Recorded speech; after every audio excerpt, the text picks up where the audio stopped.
Welcome to Gen X Mindscape, the podcast dedicated to exploring the complexities of midlife and the pursuit of a purposeful life. I'm your host, Kyle, here to accompany you on the journey.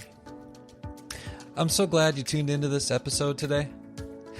I really enjoyed my conversation with Sara Styles and Hannah Martin of the University of Otago in New Zealand. I invited Sara and Hannah on the show because I saw some really interesting research that they had been doing about healthy eating behaviors and people in midlife, and I'm just really glad they said yes. I had never really heard of intuitive eating before, and as I looked into it, it seemed like a healthier way psychologically to approach healthy eating, especially for midlifers. And then I really had a blast talking with Sara and Hannah about it, and as you'll see, they're just a lot of fun, down to earth, and really have some amazing insights to share with us. We start by discussing what intuitive eating is, its core principles, and how it can be beneficial for us in midlife. Then we move into a really interesting discussion about the psychology of eating. We talk about how we can foster intrinsic motivation for healthy eating practices in midlife instead of eating for more extrinsic reasons. We also go deeper into the relationship between mental health, body image, and eating. We talk about how intuitive eating can help us navigate challenges related to cravings, emotional eating, and societal pressures. Finally, we discuss practical tips and resources for those of us seeking to cultivate resilience and sustain healthy eating habits among all of life's demands.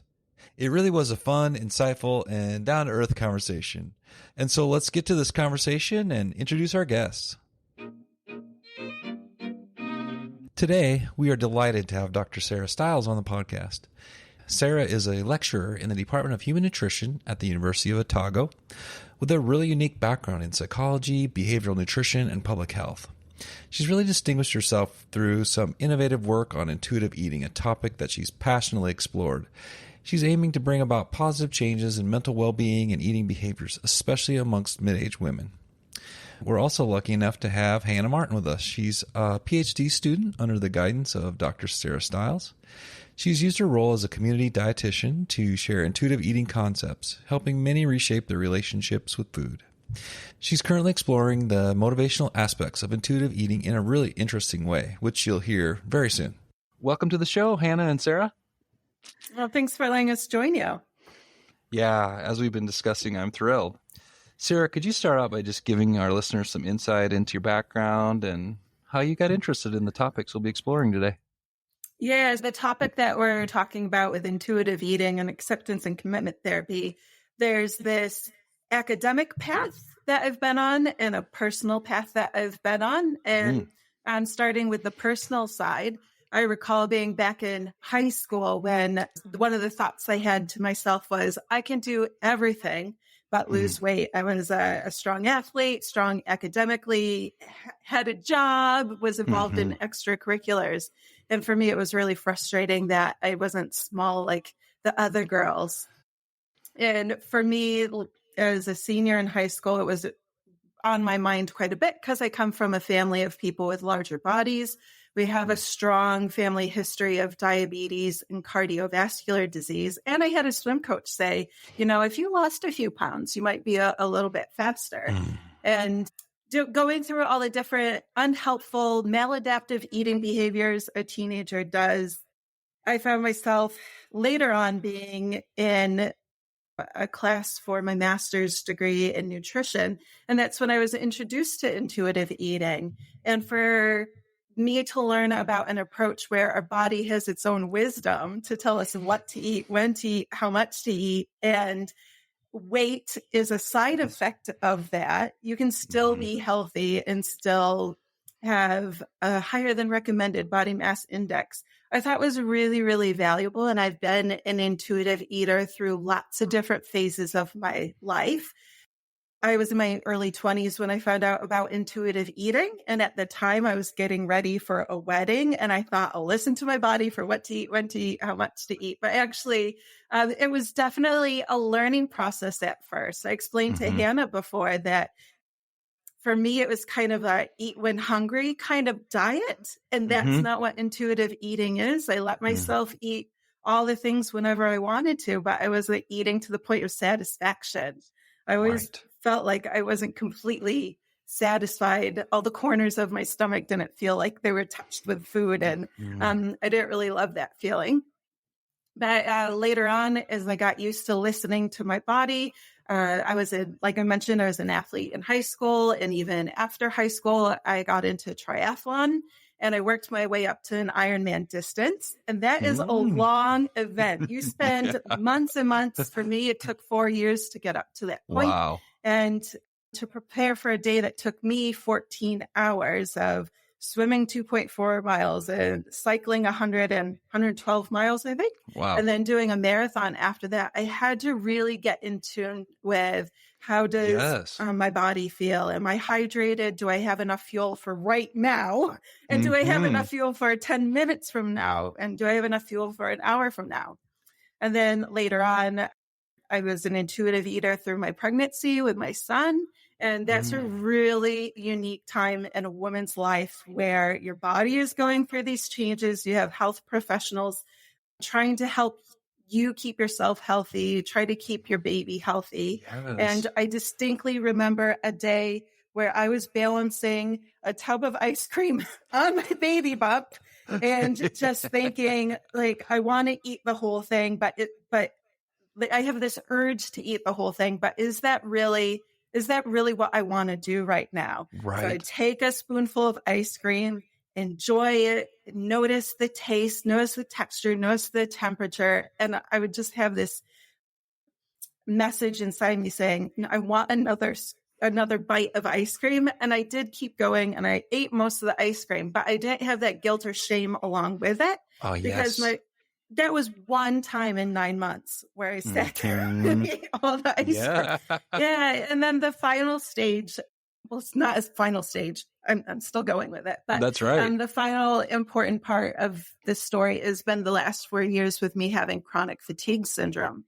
So 4 years ago, I got sick with a virus and I'm still recovering from that.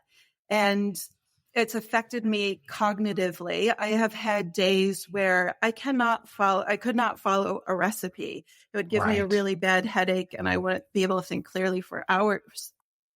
I would try to stand up and chop vegetables and stir them in the pot. And I didn't have the physical capacity for doing that. And there were days where a bowl of cereal was all I had energy for, or there was days where scrambled eggs, that was all I had energy for. But with intuitive eating, I was making sure my body was fueled with what my body was capable of doing. So I found that intuitive eating through all these different phases of my life has been really valuable. And over the past it's longer than 10 years now, almost 15 years, I've been researching intuitive eating because I found personally it was really important to me. But what is the evidence for it? And can I contribute to that evidence? And I have been. Yes. You hit on so many notes there that just, that's one of the reasons why I really wanted you to have you two on this show, because it really is a healthier psychologically way to approach your body, approach food, because in part because of you, Sarah, there's evidence for it. It's becoming more popular, but that's, I think, because there is evidence for it. And let's see, without cussing, holy cow, Sarah, those are some real challenging situations to do intuitive eating that you're discussing. You need a lot of fuel for the triathlon, you're becoming a mother, and then also with chronic fatigue. Those are really challenging situations. So I appreciate so much that you can speak to all of those.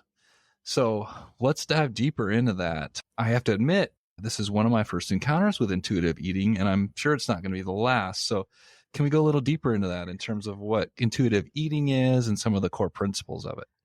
Absolutely. With intuitive eating, I'll base what I share on the intuitive eating books by Evelyn Tribole and Elise Resch. Those came out maybe about 20 years ago. Hannah can correct me on some of this. And so they're American dietitians, and the book is based on 10 principles. And it's probably simpler not to think of the 10 principles of intuitive eating, but look at how we measure intuitive eating in a research context using Tracy Tilke's intuitive eating scale. Those 10 principles are combined into 4 key components. And One of the components is eating for physical rather than emotional eating. And we have reliance on hunger and satiety cues. So eating based on when that gnawing in your stomach is starting to show up, or when you notice that your concentration is starting to fade, things like that, rather than I'm tired, I'm lonely, I'm bored, I'm sad. Not eating in response to those feelings. We have unconditional permission to eat, which is really tricky for people to think about and actually do. So unconditional permission to eat is allowing yourself to eat what you want, when you want, how much you want. And it's not having rules like I can only eat between 12 p.m. and 8 p.m. It's if I'm feeling hungry, I let myself eat. And it is, if I feel like eating a salad, that's what I'm eating. And it's not because a diet is telling me to do that. It's because that's what my body is telling me is going to help me function well as the things like the cakes, the brownies, the pastries. Those are okay because those are pleasurable to eat. And that might be what we need right then and there. Or it's a social occasion and that's what we're having. So yeah, and letting ourselves eat enough to feel satisfied, thinking about what works for me in this moment, regardless of what I had earlier in the day. So we're not punishing ourselves if we're feeling hungry now, but thinking, oh, I ate too much earlier. But there is a degree of being practical with intuitive eating. If I know I'm going to have a meeting and I know I'm going to get hungry, it's okay to have a little bit of fuel now so that I don't get angry during the meeting. Right. Yeah. The last component is body food choice congruence.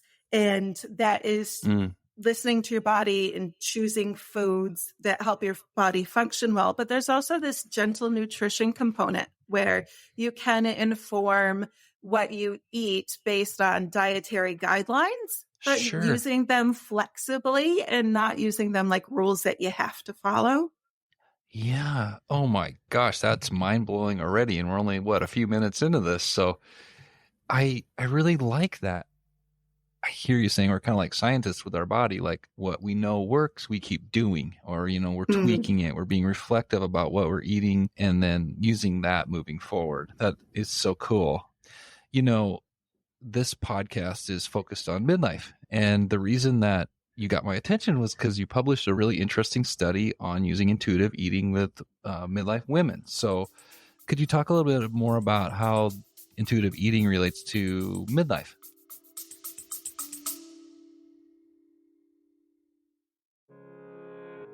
Hey there, listeners. I wanted to take a moment to express my deep gratitude for listening and for your support. Today, I'm asking for a quick favor that won't cost you anything but would be very valuable to me, and that is, leave me a review. Positive reviews will help other like-minded Gen Xers find the show and join our community. These reviews are also a big encouragement to me to continue to develop the show and create helpful episodes for you. So thanks for sending a review my way, and thanks for being a part of the Gen X Mindscape community. Yeah, at midlife, we're going through a lot of different things. We might still be having babies or raising children and taking care of parents and balancing a job, and our body is changing. It's not the way it was back in high school. We have a bit more of attention around what is our health going to look like in the future. You might see people more likely to have the doctor say, are you looking like you might have pre-diabetes, for example? Our relationships with our partners might be changing, and we might be thinking about, am I as attractive to my partner as I used to be? Those are the things that come to mind about midlife. So, and they're relevant in your 20s and later, but yeah, they've popped up as important issues to our study participants. For sure. We're going through so many changes, and fueling our bodies for all those responsibilities as we age is really important. So I'm sure there's a big component of like self-compassion and mindfulness. And I'd just like to hear how that kind of fits within your research and what you'd say to our listeners about that. In order to be able to fuel our body in a way that it wants to be fueled, we have to be able to notice, am I hungry right now? Taking those pauses throughout the day to notice, what am I feeling in my head or in my throat or in my stomach? And being able to label that in a Hmm. way that works for us, that helps you be able to identify, this feeling is hunger rather than this feeling is boredom. That awareness during that snack or during that meal, being aware of the taste, the texture, the food, and how our stomach is feeling, is more of that goes into our stomach to help us notice, Hmm. when would be the last bite threshold, which Evelyn Hmm. and Elise talk about in their book. And the last bite threshold is when you realize Hmm. that that could be the last bite of your food that you're going to have for that eating occasion, Hmm. and paying attention Yeah, to that. definitely. And you really went in depth with some midlife women, and they had some challenges and they had some changes. Could you talk just a little bit about challenges that people might be facing as they try to incorporate intuitive eating, and what you might say to that? Yeah, a big one, particularly for women who have a long history of dieting. Because keep in mind, with the research that I've done, there have been women who started dieting when they were 9 years old or Hmm. when they were Hmm. in their early teens.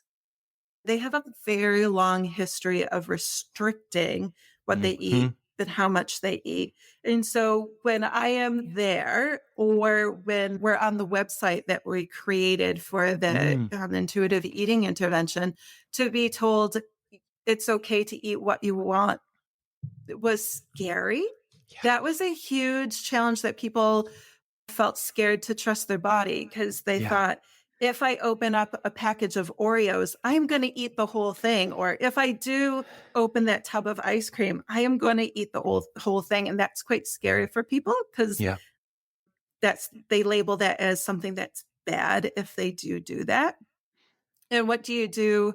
What do you do if somebody Yeah. has that fear that they're gonna binge eat? That's a big concern. People, women in particular, worried that they're going to binge eat. And then that's when I would say, well, these are your thoughts that Mm. your mind is telling you that you are going to binge eat if you let yourself open up the Oreos. Just be open to seeing what's going to happen. Have that curiosity about what you'll do with the food. And if you do eat the whole sleeve of Oreos, like, do it intentionally, not in a way that you're going to feel guilty or shameful about, but enjoy the fucking Oreos. I don't know if I'm allowed to swear, but You are. In fact, I'll probably make a t-shirt of that in a mug and send it to you. yeah. This is an adult show, so bring it on, Yeah. Sarah. 'Cause I think just owning up to what you're doing helps people either break that cycle, that diet cycle that they can get into, where somebody's been really restrictive and then they fall off the wagon, have the forbidden food, feel really bad about it for a while, and then get back on the diet cycle. If you just say, this is what's going to work for me right now, is eating Right. this sleeve of Oreos, just, yeah, going for it. It's okay to be scared of what will happen, especially if you've been Hmm. dieting for a long time. Yeah. It's been really interesting doing this podcast because, especially for me as a midlifer, I am reframing my life in terms of, yeah, I used to do that, but now I'm wiser and I'm more intentional about my path. And it's not like denying reality, it's about confronting, yeah, I have done that.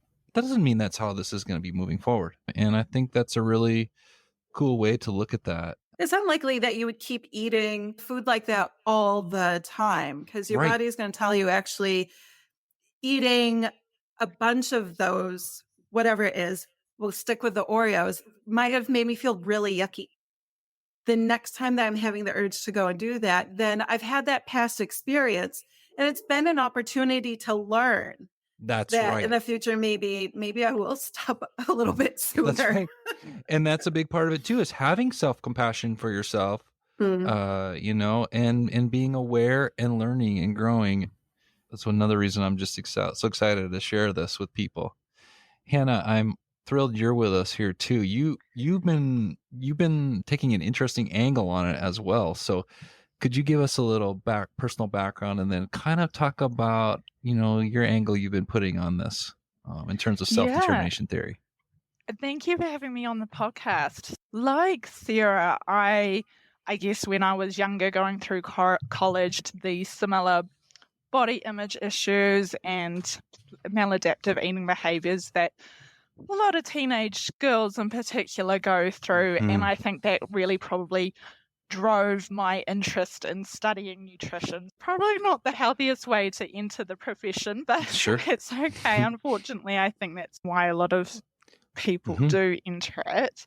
Studied undergraduate nutrition, then went on to doing my master's of dietetics.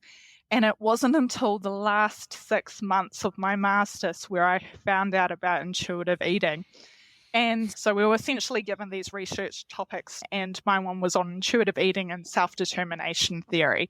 That's when I was introduced to those topics. And it must have been like a month or two into writing my thesis. And I thought, you know what, it would probably be a good idea for me to actually read this book that I keep referring to. I read it and I was like, man, I had such a revelation. The book really resonated with me. And I guess, I had always been interested in the psychology of eating. That's kind of the reason why I had gone into nutrition, because I wanted to figure out why I eat the way I do. And yeah, it was kind of when I read that book that, I don't know, so many things kind of clicked into place. And I thought, oh, I finally get it. I love it. It was a little unfortunate that it happened, the last 6 months of my degree, but that's okay. Right, I got there yes. in the end. And it was really cool. I went on to working as a dietitian for a wee bit, and particularly as a community dietitian, I was able to introduce people to the concepts of intuitive eating. And just like Sarah was saying before, I did have a lot of midlife people referred to the dietitian service, and many people would often say, like, I don't buy chocolate because I'm scared that I'm just going to eat the whole packet. It was really cool to be able to bring in these ideas of intuitive eating, and now I'm back doing my Ph.D. because I loved intuitive eating so much.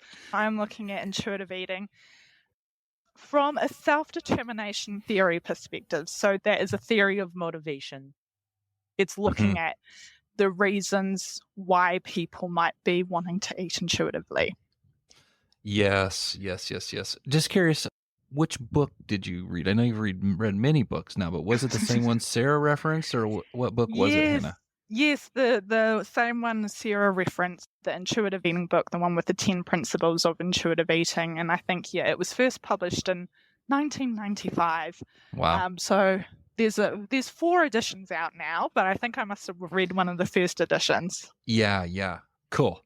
Well, now I'm really interested in this. Now let's go deep on this, Hannah, because like you said, self-determination theory is, I love its perspective. It's kind of focuses on basic psychological needs as it relates to motivation. Tell us a little bit about, the core components of self-determination theory and how it relates to this topic of intuitive eating. Yeah, absolutely. Like I was saying, self-determination theory is a theory of motivation. You might think of yourself as having high levels of motivation or low levels of motivation to do something, but self-determination theory also distinguishes between different qualities of motivation. Basically, there's 6 different qualities, but they kind of fall into 2 broad categories of controlled motivation and autonomous motivation. That controlled motivation is where we kind of feel pressure to engage in something. So like we feel like we're being controlled to do it. For example, someone may have been told by their doctor, like, you need to try intuitive eating. In this case, that person might feel pressure from their doctor to please them by trying intuitive eating. Or perhaps they would feel guilty if they didn't try to eat this way. So they're kind of feeling that pressure from themselves. That's kind of quite a controlling source of motivation. Autonomous motivation, on the other hand, is where someone engages in a behavior because it kind of reflects their own personal interests and values. For example, someone might see the value in intuitive eating. They can see the benefit of eating foods that make their body feel good, as well as the importance of not depriving themselves. Also, perhaps they actually enjoy finding and cooking new meals that taste good, as well as making their body feel feel good. So those are more what we call more autonomous motivation. So what's really interesting in my research is that you don't have just one of these qualities of motivation. You have a mix of all of these different qualities in different amounts. And we're kind of looking at the mix of that pattern and how it's associated with intuitive eating. That is a fascinating way to look at it. We don't do things for one reason. And I can guess where this is going because autonomous motivation is more self-sustaining than those extrinsic forces. So can you talk a little bit more about how people might apply that? Yeah, absolutely. The reason why these different qualities of motivation is really important is because, like you say, we know that the autonomous motivations are more self-sustaining. They're associated with healthier outcomes. So like I was talking about, I did my master's research on intuitive eating and self-determination in midlife women. What we found there was the autonomous motivations, they're associated with healthier eating habits. That looks like higher intuitive eating scores, less frequent binge eating, it could have fruits and vegetables. Whereas the controlled motivations, on the other hand, they're the ones where you feel a bit more pressure to engage in a behavior. They're more associated with a higher frequency of binge eating, lower intuitive eating scores, and lower intakes of fruits and vegetables. We're really trying to, I guess, with understanding the motivations for why people do the things that they do, we can use these ideas as maybe like health professionals, as a dietitian or as a doctor, to guide our patients to hopefully develop more of these autonomous motivations. Exactly. And so we really need to cultivate this more autonomous relationship with our eating and our reasons for good nutrition. What are some ways that you've seen people cultivate that? It's really thinking about the reasons why we're doing something. So trying to think about the reasons why you yourself want to make the change rather than why does somebody else want you to make the change. If we're trying to make healthy eating changes, it might be thinking about the benefits that it's going to bring yourself. For example, Sarah mentions the body food choice congruence, recognizing that you can eat foods that are going to taste good, but there's certain foods that are going to make your body feel good and function at its best. So fiber, for example, recognizing that if I was to eat more fiber from, say, fruits and vegetables and grains, that's going to make my gut function and feel better, and it's going to make me feel better. It's not going to make anybody else feel better. It's going to make myself feel better. That's right. Likewise, thinking about if I eat a particular way, if I'm listening to my hunger and satiety cues, so I'm making sure that my body gets enough fuel rather than maybe trying to go hungry to lose weight or whatever. Making sure that I get enough fuel that's going to mean that I can engage in the activities that bring me lots of joy throughout the day. Right. And that might be important for myself. Exactly. All those are awesome points. Recently, I did an episode on midlife body image, which was really enlightening for me. Could you talk just a little bit about how body image and body appreciation might interact with this? I didn't go through all the principles of intuitive eating earlier, but one of the principles is respect your body. And the way that we brought that into the intervention that was researched was by helping people in midlife pause to think about appreciating how their body functions rather than what it looks like. For me, even in my worst days, when my chronic fatigue was at its worst and I was stuck in bed, still finding ways to appreciate.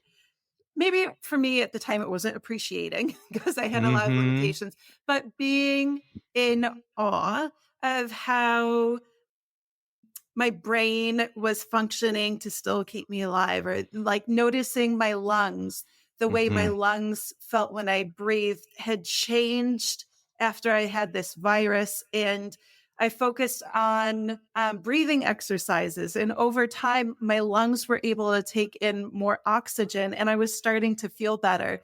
So appreciating what my body was doing and how it has carried a baby and fed a baby for 17 Yes. months, and appreciating my body when I've done from 5Ks to marathons, regardless of what I looked like, because no one was out there on the race course saying, oh, you're not a size 6, you can't be here. How did we do that with body appreciation? We kind of did like body scan kind of activities, like taking time to scan our body and think about, can I appreciate my lungs and my liver, and these things that we don't really think about, and my butt for giving me something cushy to sit on. And then also taking an opportunity to think about ways that we could describe our body other than thin and fat. Is my body agile? Is my body robust? Is my body curvy? Things like that. And interestingly, if I could put a quick New Zealand spin on this and an indigenous spin on this, we had Ashley Gillen visit our university to guest lecture on what is fatness from an indigenous point of view. And she was saying, actually, from a Maori point of view, that means a body is fertile and plentiful. And there were really positive connotations. It's just when you start looking at a Western lens of bodies, it's where you pathologize them and look for the things that are wrong with them. A lot of us have grown up in a culture that thinks in this dichotomous way, either a body is good or it's bad, or it's healthy or it's unhealthy. So allowing a bit more of that kind of wiggle room. How we think of that. That is well said, and for me too, it's something that's come up recently, is like just this being aware of this socialization of the conventional beauty, just we have been socialized with what beauty is, but there's just so many different interpretations, and to be aware that that's just kind of, I'll just say a lie and unrealistic. It's just not helpful what we're fed in media in terms of what is conventional beauty. Yeah, and with social media has been cursed for how it's an easy way to keep pushing the thin ideal. But I use social media in the opposite way. I follow people on Instagram who are in larger bodies. And by me seeing those larger bodies doing whatever they're doing, they could just be sitting, they could be on a hike through the Grand Canyon. That's helping me normalize that bodies do come in different shapes and sizes and different abilities, and that's okay. I mean, that is one of the reasons why I do this podcast, is to change the narrative, to really say we need to change how people think about this. We're midlifers. We know better. We're smarter than this. We don't have to swallow what we're fed. We can be critical thinkers, and we can talk about this in a healthier way and be advocates for healthier ideas, for example, when it comes to body image and eating. And what we haven't talked about yet really too much has been around mental health. And with the research that I did for a few years ago, we looked at teaching women to eat intuitively, but also using acceptance and commitment therapy skills. We saw improvements in mental health. And we have lots of data to suggest that there's an association between dieting and poor mental health outcomes. And internationally, mental health is a big issue. There are not enough psychologists or not enough social workers to treat everyone who seeks treatment. And we know that most people who are experiencing mental health difficulties are unlikely to get mental health support. Right. If we have intuitive eating as a tool that somebody could try, not just for physical health, but also that mental health component or a spiritual health component, I think add that to your repertoire, add that to your toolkit. Yeah, exactly. I'd love to hear a little bit more about how you incorporated ACT, acceptance and commitment therapy, with that. Yeah, for people unfamiliar with acceptance and commitment therapy, the model that underlies what you do individually, one-on-one, or when you're developing an intervention, there's these 6 components of the model where you're looking at contact with the present moment, which would be like mindfulness. In diffusion, we think of as being able to unhook from unhelpful thoughts. There's this values component, committed action component, selfless context component. I'm missing something right now, but actually the way that I think of acceptance and commitment therapy is from the DNAV model point of view. Okay. And so for people unfamiliar with that model, it's been developed by Louise Hayes and Joseph Cherokee to be developmentally appropriate for adolescents. But when I learned about this model, I thought this is really simple and also relevant to adults, where you can think of yourself as someone who is a noticer, noticing the things happening within you and around you. You have an advisor, which is this part of you that can take your experiences from the past and give you advice about what you should do in this moment, but also thinks ahead about what could happen in the future and how does that inform the choices that you make right now. Like I said, you have that noticer, you have the advisor, and then we have an explorer. The explorer part of us is thinking about our values, what's important to us, and trying new ways of being, trying new behaviors, trying new actions, trying new things that are in line with who we want to be, how we want our life to be. And then just being open to seeing what happens, like experimenting. And if the thing that you tried works for you, cool. You might use it again in the future. If it didn't work, that's okay too. You now know that approach didn't work for you, so you won't use it in the future. Or maybe it just didn't work in this particular situation. Very cool. So, very cool. Yeah, thinking about acceptance and commitment therapy, we help people think about their values. Hannah talked about values when she was talking about self-determination theory. With people that I've worked with in midlife, it's what's important to me. People will talk about domains of their life, like my health is important to me, my family is important to me. So then we drill down and say, well, why are those things important to me? People want to be around for their children, for their grandchildren. There's a lot about wanting to feel independent and not feeling like we have to rely on other people. So we link these values to why would you eat intuitively and how can you use acceptance and commitment therapy processes to support that. From an ACT point of view, I mentioned diffusion. I like to think of it as the more simple way of thinking about it as unhooking. And we might have a thought that we're all caught up in, like, oh, I'm lazy. You might be somebody who wants to eat their fruits and vegetables or add the legumes and lentils to a meal, whatever, but you think, oh, I'm too lazy. You get really caught up and fused with I'm too lazy. To unhook from that, we can say, I'm having the thought that I am lazy. You still acknowledge that this is coming up for you, but by saying I'm having the thought that I'm lazy, it takes some of the control away from the thought and creates this space for you to then respond in a way that is meaningful to you. And the other diffusion technique that I recommend to people is saying things in a silly voice, whether that's Donald Duck or Donald Trump, or I think of the band Journey when they sing Living on a Prayer, and my unhelpful thoughts, like I'm lazy, I would sing it in the way that Journey would have sung it when they were singing Living on a Prayer. And Kyle, the reaction that you have right now is exactly the reaction that you would be looking for. You're taking something that has a bit of a sting to it and not trying to make fun of it, but trying to take some of the power away from the thought so that you can react or respond or do what's meaningful to you.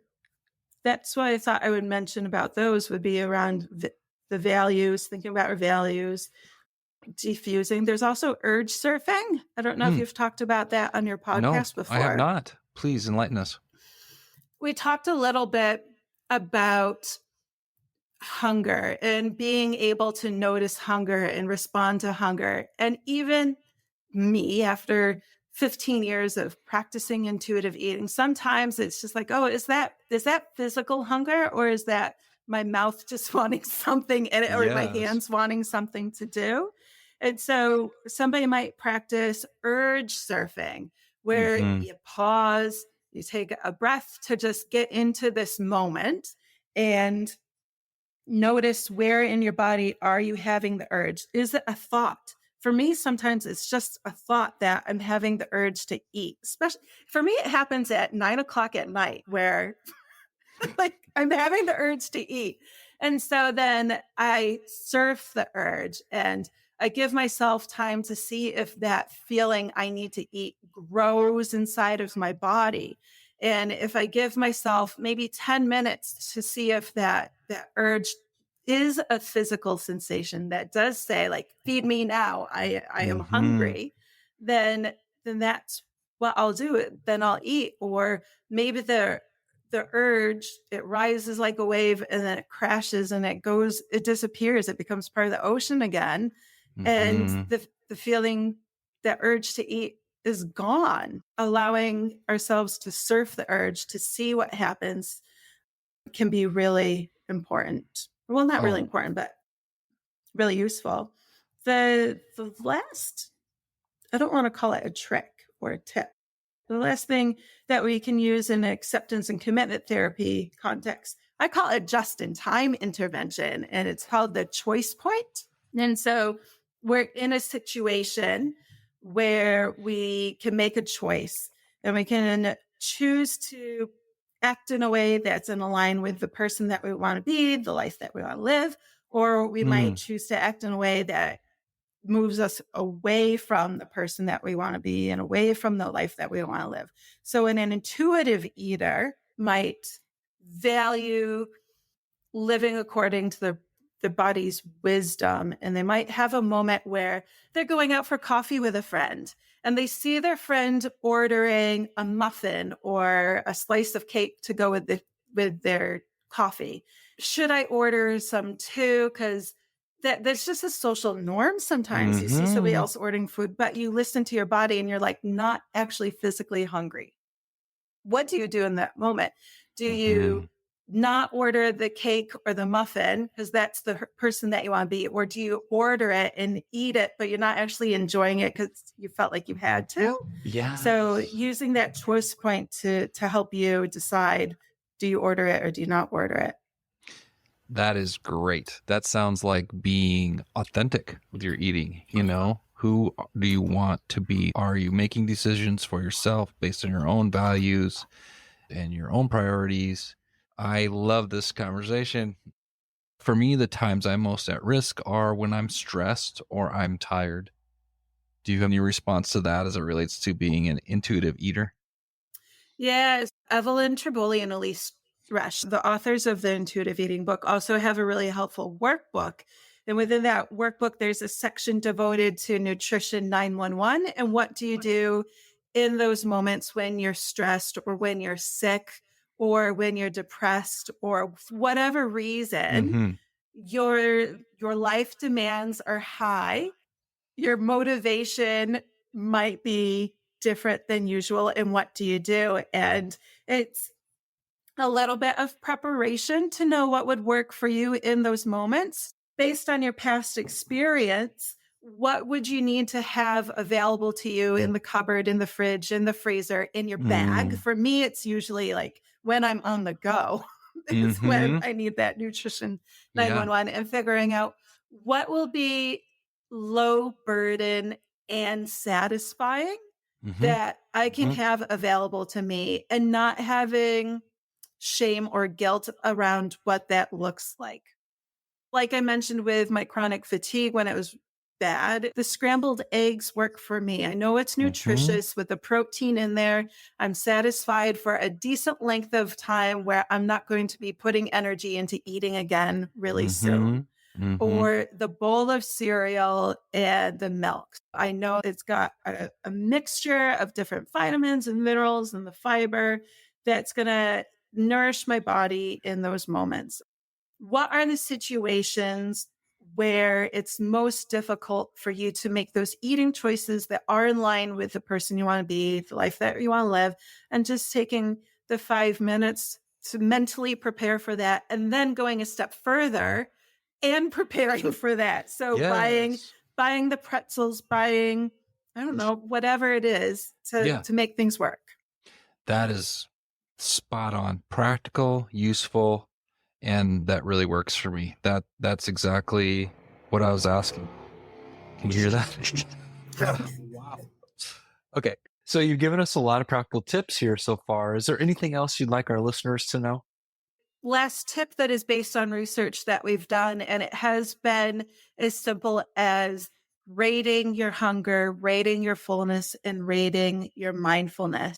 Before you eat, rating your hunger. And it could be on a scale from 0, where you're either not hungry at all, to 10, where you're completely stuffed. Or in our research, a 0 was your hunger is so extreme that you're almost sick from how hungry you are. And then that other end of the scale is you're so sick from eating so much. So where are you falling in that moment? And then starting to eat when that rating is at a level that's just kind of like a little tap on the shoulder saying, hey, I'm hungry. Or when it's that tap on the shoulder where like, okay, I'm satisfied. I've had enough, and I'm not going to leave this snack or this meal feeling like I'm depriving myself. And then the mindfulness. So you can rate that on a scale from 0 to 10, where 0 would be absolutely not mindful at all. It is the distracted eating at the desk, the sandwiches by the side, you're typing with one hand, eating with the other, or when we're driving, trying to eat whatever it is with one hand and drive with the other hand. Whereas the other end of the scale would be absolutely 100% mindful and noticing every single bite of the whole meal, noticing taste, texture, temperature, how it's feeling in the body. I find that a lot of people find that really impractical, especially when we're in social situations. A lot of us are eating meals with coworkers or with family or with a partner or whoever else, and it's just impractical to be in your own zone when you have other people around you. And giving yourself permission to say, it's okay that I just check in every once in a while during this meal to notice, am I still enjoying what I'm eating? And so that sort of mindfulness might be rated maybe somewhere between a 5 and a 7 on a scale from 0 to 10. And that's okay, because a little bit of mindfulness might feel better than none at all. Those are really great practical steps and a helpful mindset we can adopt right away here and continue to practice. And again, I love how you're talking about this in terms of it's small steps. It's doing it continually, making it more habitual, making it more autonomous, as you were talking about, Hannah. Really feel like it's becoming a part of us and part of our values. And again, I love it, eating for your authentic self. And this has just been a really incredible, enlightening and helpful conversation. It just really is. Before we come to a close, it just seems to me like there are going to be many people seeking further resources on this. What would you recommend for resources that people could access if they want to go deeper with this topic? The intuitive eating book that I mentioned right at the very start, I think that was quite a solid foundation for me. And as Sarah mentioned as well, the intuitive eating workbook is also a really good resource because it's got those, that space where you can write down your own experiences and reflect on it and really work through it as a process. Perfect. Sarah, did you have anything you wanted to add in terms of resources? Yep. I've found Evelyn Triboli's Instagram account and YouTube channel really valuable. She has done really short 1 minute or less videos on what is intuitive eating. And something else that I've valued about Evelyn's Instagram account and YouTube channel, especially during the pandemic, is she does a nice job of saying it's okay to be flexible in how you fit intuitive eating in your life, especially around the stigma that can happen with people who use canned foods and frozen food to feed themselves. There's a bit of stigma that if you eat those things, that's bad. And there's a lot of fresh is best messaging out there. But Evelyn helps us feel okay about that. The frozen vegetables and the frozen fruit in our freezer are just as nutritious as the fresh stuff that you're paying twice as much for in wintertime. So that has been one of the criticisms of intuitive eating that I think is important to acknowledge, is that it could be criticized for being only for people who are privileged, particularly financially, but also people who are in more socially acceptable bodies in whatever way. I did want to acknowledge that I'm aware of the privilege that someone needs to have to make this more accessible to them. Fed is best. And if all you have is the 2-minute noodles this week, then that is okay. Right. Sara and Hannah, again, I just really appreciate how you approach this topic. It's very real. It's very thoughtful. It's very rooted in science. And so I'm extremely grateful for this time. It's been extremely enjoyable. So thank you so much for joining me. Thank you very much. And at 1 hour, I'll stop. I hope that was okay with you all. But oh my gosh, that was so good. Thank you. I'm so happy you made it to the end of this conversation with Sara and Hannah, and I hope you found as much value in their insights as I have. I also hope you'll be kind to yourself this week and continue to find those incremental steps that will take you where you want to be in your journey. Thank you so much for listening today. It really gives me great joy that you made it this far into the episode. So until next time, keep exploring, stay curious, and stay true to yourself.